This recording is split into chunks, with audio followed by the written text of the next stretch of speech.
बापाविना जी लेकर असतात ना, लय अवघड असते त्यांचं. बिचारा एवढ्या चिमुकल्यांना माहित पण नसतं की आपल्या फॅमिलीमध्ये आपल्या आई बापाचं नेमकं झालं काय, आपल्याला बापाचं प्रेम कसं काय नाही मिळालं. ज्याचे वडील वारलेत ना त्या लेकरांचं ठीक आहे हो, पण ज्यांचे वडील वारलेलेच नाहीयेत, मग ह्या दोघांच्या भांडणात त्या लहान लेकरांचा का वनवास.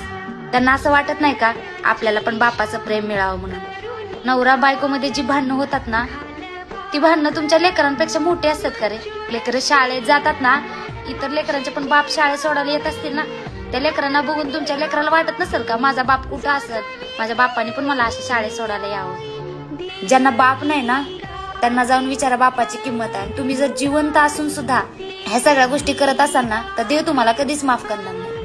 कधी एकांतात वेळ भेटला ना तर आपल्या लेकराला ना एका शांत ठिकाणी जाऊन विचारा, पप्पांची आठवण येते का रे. तो नाही म्हणणार, कारण का त्याला माहित असतं की पप्पा नंतर मला माझ्या आईने सांभाळलेलं आहे. तो विसरून जातो ना पप्पाचं नाव घ्यायचं.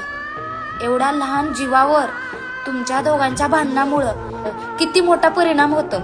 जेवढी लोक आता आपल्या लेकरांपासून दूर राहतात ना, त्या लोकांनी एकत्र येऊन तुमची भांडणं मिटवा आणि परत एकत्र या, लेकरांसाठी एकत्र या. कारण त्या चिमुकल्यांनी ना कसल्याच प्रकारचा गुन्हा केलेला नसतो.